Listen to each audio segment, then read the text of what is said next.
Jailer படத்தின் மாபெரும் வெற்றியை தொடர்ந்து நடிகர் ரஜினிகாந்த் நடித்து வரும் படம் வேட்டையன். ரஜினி, அமிதாப் பச்சன் கூட்டணியில் நீண்ட ஆண்டுகளுக்கு பிறகு உருவாகியுள்ள இந்த படத்தில் ரித்திகா சிங், மஞ்சு வாரியர், பகத் ஃபாசில் என பலர் நடித்துள்ளனர். டிஜே ஞானவேல் இயக்கி வரும் இப்படத்தின் படப்பிடிப்பு முடிவடைந்து போஸ்ட் புரொடக்ஷன் வேலைகள் நடந்து வருகிறது.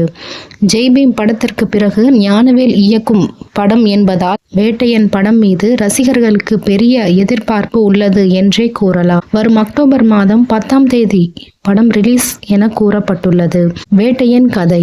போஸ்ட் புரொடக்ஷன் வேலைகள் முழுவீச்சில் நடந்து கொண்டிருக்க வேட்டையன் படத்தின் கதை இதுதான் என ஒரு கதை வலம் வருகிறது. என்கவுண்டர் ஸ்பெஷலிஸ்டாக பலரை சுடும் ரஜினி இதனை பெருமையாகவும் நினைக்கிறார். பணியில் இருந்து ஓய்வுக்கு பிறகு அவர் சுட்டு கொன்ற குடும்பம் பற்றி அறிய நேரிடுகிறது. அந்த நிகழ்வு அவர் மனதில் மாற்றத்தை ஏற்படுத்துகிறது. இதனால் நான் சுட்டு கொன்ற எல்லோர் வீட்டிற்கும்